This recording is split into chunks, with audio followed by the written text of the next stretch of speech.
ಮದುವೆ ಮನೆಯಲ್ಲಿ ಅಡುಗೆ ಭಟ್ರು ಮಾಡುವಂತಹ ಪೈನಾಪಲ್ ಗೊಜ್ಜಂದರೆ ಯಾರಿಗಿಷ್ಟ ಇಲ್ಲ ಹೇಳಿ. ಸುಲಭವಾಗಿ ಈ ವಿಡಿಯೋದಲ್ಲಿ ಸ್ವಲ್ಪ ಹುಳಿ, ಸ್ವಲ್ಪ ಸಿಹಿ, ಸ್ವಲ್ಪ ಖಾರ ಇರೋವಂಥ ಪೈನಾಪಲ್ ಗೊಜ್ಜನ್ನು 10ರಿಂದ 15 ನಿಮಿಷದಲ್ಲಿ ರೆಡಿ ಮಾಡೋದನ್ನು ತೋರಿಸ್ತೀನಿ. ಹಾಯ್ ಫ್ರೆಂಡ್ಸ್, ನಮಸ್ಕಾರ ಎಲ್ರಿಗೂ. Welcome back to my channel ಮನೆ ಮನೆ ಕೈ ರುಚಿ. ಹಾಗಿದ್ರೆ ಬನ್ನಿ ಪೈನಾಪಲ್ ಗೊಜ್ಜು ಹೇಗೆ ಮಾಡೋದು ಅಂತ ನೋಡೋಣ.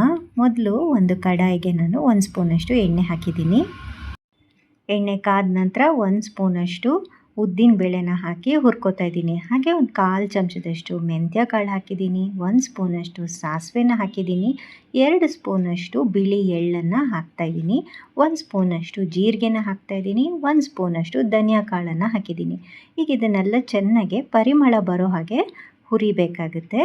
ಇದೆಲ್ಲ ಚೆನ್ನಾಗಿ ಕ್ರಿಸ್ಪ್ ಆಗಬೇಕು. ಆನಂತರ ಇದಕ್ಕೆ ನಾನು 6ರಿಂದ 7 ಬೇಡಿಗೆ ಮೆಣಸಿನ್ಕಾಯಿ ಹಾಕಿದ್ದೀನಿ. ಒಂದು 4 ಗುಂಟೂರು ಮೆಣಸಿನ್ಕಾಯಿ ಹಾಕಿದ್ದೀನಿ. ಮೆಣಸಿನ್ಕಾಯಿ ಎಲ್ಲ ಚೆನ್ನಾಗಿ ಗರಿ ಗರಿ ಆಗೋ ರೀತಿ ಹುರ್ಕೋಬೇಕಾಗತ್ತೆ.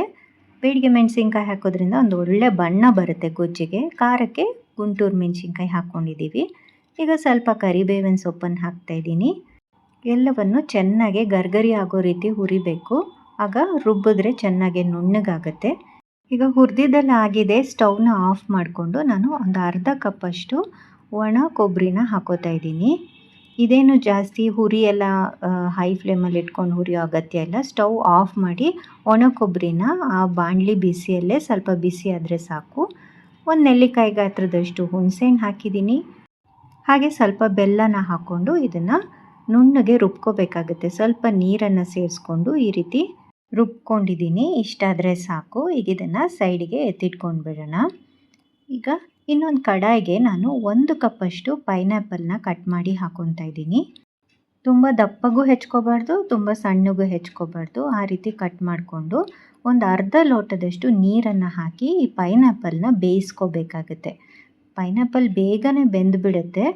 ಒಂದು ಚಿಟಿಕೆ ಅರಿಶಿನ, ಈ ಪೈನಾಪಲ್ಗೆ ಎಷ್ಟು ಬೇಕೋ ಅಷ್ಟು ಉಪ್ಪನ್ನು ಸೇರಿಸಿ ಮುಚ್ಚಳ ಮುಚ್ಚಿ ಒಂದು 5 ನಿಮಿಷ ಬೇಯಿಸ್ಕೊಳ್ಳೋಣ. ಸ್ವಲ್ಪ ಇದೆಲ್ಲ ಸಾಫ್ಟ್ ಆಗಬೇಕು. ಅಲ್ಲಿ ತನಕ ಇದನ್ನು ಬೇಯಿಸ್ಕೊಳ್ಳೋಣ. ನೋಡಿ, ಈಗ ಇದಾಗಿದೆ. ಪೈನಾಪಲ್ಲೆಲ್ಲ ಚೆನ್ನಾಗಿ ಸಾಫ್ಟಾಗಿ ಬೆಂದಿದೆ. ಸಾಫ್ಟ್ ಅಂದರೆ ತುಂಬ ಮೆತ್ತಗೆ ಪಿಚಿ ಪಿಚಿ ಅಂತ ಆಗಬಾರ್ದು.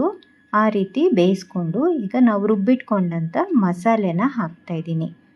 ಈ ಮಸಾಲೆ ಹಾಕಿ ಪೈನಾಪಲ್ಗೆ ಮಿಕ್ಸ್ ಮಾಡ್ತಾಯಿದ್ರೆ ಮನೆಯೆಲ್ಲ ಘಮ ಘಮ ಅಂತ ಪರಿಮಳ ಬರ್ತಾಯಿದೆ. ಫ್ರೆಶ್ ಆಗಿ ಮಸಾಲೆ ಪದಾರ್ಥ ಎಲ್ಲ ಹುರಿದಾಕಿ ಮಾಡಿರೋದ್ರಿಂದ ಗೊಜ್ಜಿನ ಫ್ಲೇವರು ತುಂಬಾ ಚೆನ್ನಾಗಿರುತ್ತೆ. ಈಗ ನೋಡಿ, ಮಸಾಲೆ ಎಲ್ಲ ಪೈನಾಪಲ್ ಒಟ್ಟಿಗೆ ಚೆನ್ನಾಗಿ ಹೊಂದೋ ರೀತಿ ಮಿಕ್ಸ್ ಮಾಡಿಕೊಂಡು ಅದಕ್ಕೆ ಎಷ್ಟು ಬೇಕೋ ಅಷ್ಟು ನೀರನ್ನು ಹಾಕಿ ಕುದಿಸ್ಕೋಬೇಕಾಗತ್ತೆ. ಪೈನಾಪಲ್ ಆಲ್ರೆಡಿ ಬೆಂದಿರೋದ್ರಿಂದ ಸ್ವಲ್ಪ ಉಪ್ಪು, ಖಾರ, ಹುಳಿ ಎಲ್ಲ ಹಿಡ್ಕೊಳ್ಳೋ ರೀತಿ ಒಂದು 2 ಕುದಿ ಬರೋ ರೀತಿ ಕುದಿಸ್ಬೇಕು. ರುಚಿಗೆ ಎಷ್ಟು ಬೇಕೋ ಅಷ್ಟು ಉಪ್ಪನ್ನು ಸೇರಿಸ್ಕೊತಾ ಇದ್ದೀನಿ ನಾನು. ನೋಡಿ, ಈ ಕನ್ಸಿಸ್ಟೆನ್ಸಿಗೆ ನಾವು ನೀರನ್ನು ಹಾಕೋಬೇಕು. ಕುದ್ಮೇಲೆ ಇನ್ನೂ ಗಟ್ಟಿ ಆಗತ್ತೆ ಇದು. ನೋಡಿ, ಈಗ ಕುದ್ದಿದ್ದಾಗಿದೆ. ಇಷ್ಟು ಗಟ್ಟಿ ಆದರೆ ಸಾಕು. ಮೇಲ್ಗಡೆ ಎಣ್ಣೆ ಎಲ್ಲ ತೇಲ್ಕೊಂಡು ಬಂದಿದೆ. ಈಗ ಗೊಜ್ಜು ರೆಡಿಯಾಗಿದೆ. ನಾನಿವತ್ತು ಇದನ್ನು ಅನ್ನದ ಜೊತೆಗೆ ಸರ್ವ್ ಮಾಡ್ತಾಯಿದ್ದೀನಿ. ಬಿಸಿ ಬಿಸಿ ಅನ್ನದ ಜೊತೆಗೆ ಮೇಲ್ಗಡೆ ಸ್ವಲ್ಪ ತುಪ್ಪ ಹಾಕ್ಕೊಂಡು ತಿಂತಾಯಿದ್ರಂತೂ ರುಚಿ ಅದ್ಭುತವಾಗಿರುತ್ತೆ. ನೀವೇನಾದರೂ ಒಂದು ಸಲ ಮಾಡಿದ್ರೆ ಪುನಃ ಪುನಃ ಮಾಡ್ಕೊಂಡು ತಿನ್ನೋದಂತೂ ಗ್ಯಾರಂಟಿ. ದಿನ ಸಾಂಬಾರು ಮಾಡಿ ತಿಂದು ಬೇಜಾರಾಗಿದ್ದರೆ ಈ ರೀತಿ ಒಂದು ದಿವಸ ಗೊಜ್ಜನ್ನು ಟ್ರೈ ಮಾಡ್ಬೋದು. ಪಕ್ಕ ಅಡುಗೆ ಭಟ್ರು ಮಾಡೋ ರೀತಿಯೇ ಇರುತ್ತೆ. ಟ್ರೈ ಮಾಡಿ ಹೇಗೆ ಬಂತು ಅಂತ ಖಂಡಿತ ಕಮೆಂಟ್ ಸೆಕ್ಷನಲ್ಲಿ ತಿಳಿಸಿ. ಹಾಗೆಯೇ ಈ ವಿಡಿಯೋ ನಿಮ್ಗೆ ಏನಾದರೂ ಇಷ್ಟ ಆಗಿದ್ದಲ್ಲಿ ಪ್ಲೀಸ್ ಲೈಕ್ ಮಾಡಿ, ಶೇರ್ ಮಾಡಿ ಮತ್ತು ಸಬ್ಸ್ಕ್ರೈಬ್ ಮಾಡೋದನ್ನು ಮಾತ್ರ ಮರಿಬೇಡಿ. Thank you so much for watching.